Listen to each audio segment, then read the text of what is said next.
Ever wondered what the inside of a water heater looks like? We're gonna see what they look like inside, what happens when they're not taken care of properly, what we can do to prevent that. I've replaced hundreds of water heaters, but I've never cut one open before, so I'm excited to see what they look like inside.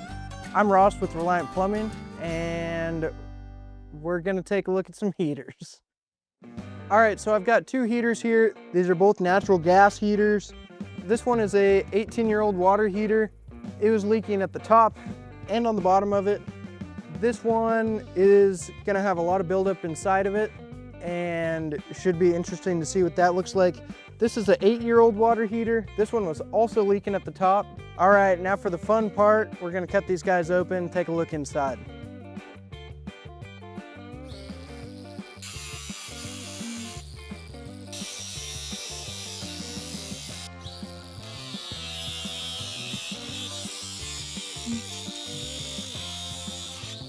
So these have an outside layer, about 1.5 inch insulation, as we'll see once we pop this off. And then there's an inside liner, holds the water inside of it.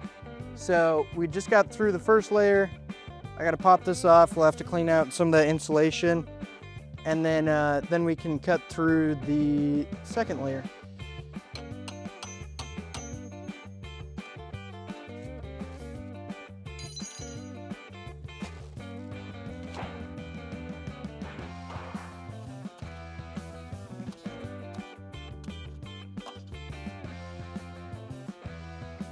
So here you can see that it's about 2 inches, 1.5 inch insulation in there. That's what helps keep that water heater warm, keep your water hot, keep everything from freezing. And then you can see in here, there's a steel liner. That's actually what that water's inside of. So you actually see electric water heaters are gonna last longer than gas ones are, because those electric water heaters just have a heating element at the top and at the bottom. That heating element is inside and is heating up the water with that. Much easier to replace than replacing a burner assembly or a gas valve or anything like that.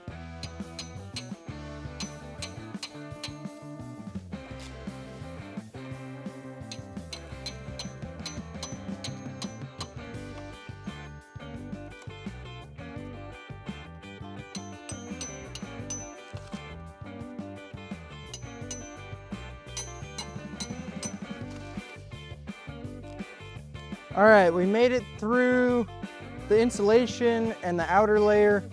Now we're cutting into the liner inside that actually has the water in there, and we'll see what we find.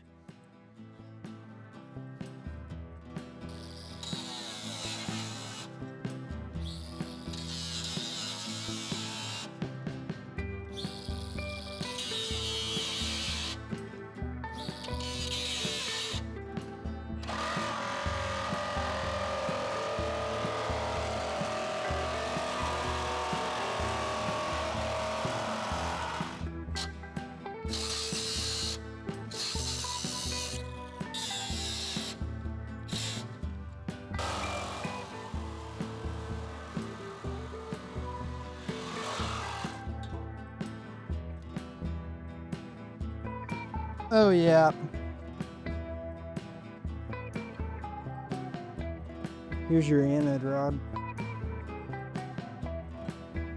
You can see we've got quite a bit of calcium buildup down on the bottom of here, as well as all around in here. This is our cold side dip tube. So this is where your cold water comes into. It gets heated up on the bottom and then gets forced back up through the top. This is your exhaust flume. So this is what comes from that gas burner assembly down on the bottom, pushes that exhaust up through the top, up through the roof of your house. This is our old anode rod. What an anode rod does is it collects calcium and magnesium on it to help this water heater last longer. This one is pretty beat up. You can see when this went in, it was all a singular piece. It is not anymore. It's got chunks taken out of it. It really just degrades over time. This is what is in your water, and this is what is causing problems throughout the house when you get buildup at individual fixtures. And this is why we recommend flushing a water heater at least every year, is to get all this buildup out. I would guess that they actually were flushing this every once in a while, because that's not a crazy amount. There's going to be way more in that one, I hope.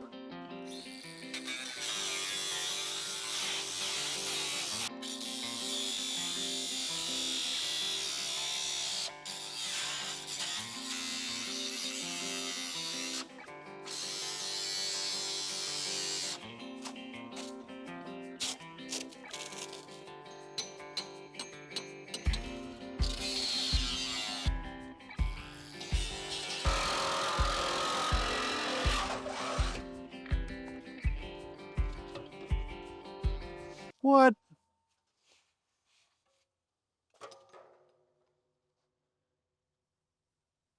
So they definitely have been flushing this one. I did expect there to be a lot more sediment in the bottom of it, given that it's 10 years older than the other one we cut open. It looks like these guys must have been doing some regular maintenance, flushing that heater, hopefully once a year. There's definitely still some pretty big chunks of sediment down in there that, I mean, no matter how many times you flush it, you're still going to end up with some stuff down in there. It's still quite a bit of sediment. What is interesting here, so this is the original anode rod to the tank. As you can see, there's pretty much nothing left in there. This is a new anode rod. It's part of a 4-year warranty extension kit.